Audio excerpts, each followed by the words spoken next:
Welcome to the 7th Peace and Conflict tutorial. This is about weapons of mass destruction, or WMD. We will look at the different types of WMD, Christian arguments for and against, and what different denominations say about them.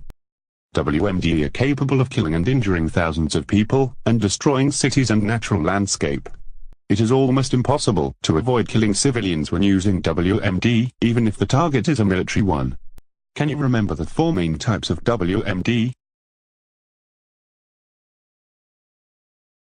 Nuclear weapons can destroy all life and buildings in their range, and the radioactivity produced kills people for years afterwards.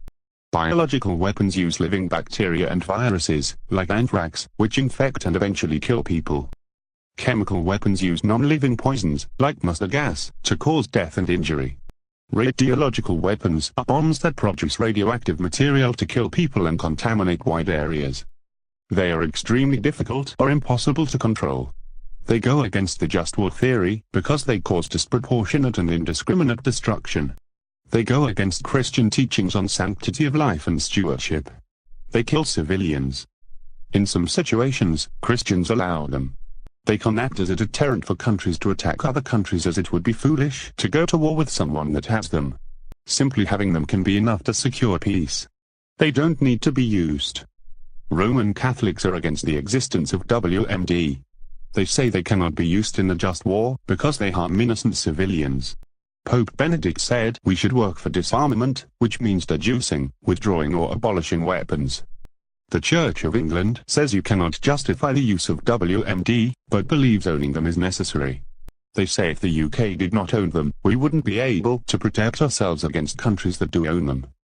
In the Old Testament, Deuteronomy contains what seems to be God's instructions to the armies of Israel to carry out mass destruction of their enemies. It says, do not leave alive anything that breathes. Completely destroy them as God has commanded you.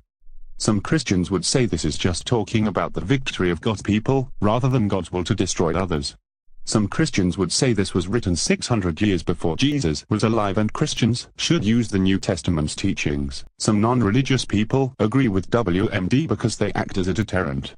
Others are against them, like atheist Bertrand Russell, who started the campaign for nuclear disarmament. Humanists would consider the potential consequences of each situation. Utilitarianism is the belief that the right course of action is the one that will produce the greatest happiness for the greatest number of people. Utilitarianism may support WMD, because they work as a deterrent and therefore keep more people safe. However, a utilitarian may also disagree with WMD, because they cause destruction that is not in the best interests for the majority of people, and WMD cost lots of money that the government could spend on more important things, like healthcare.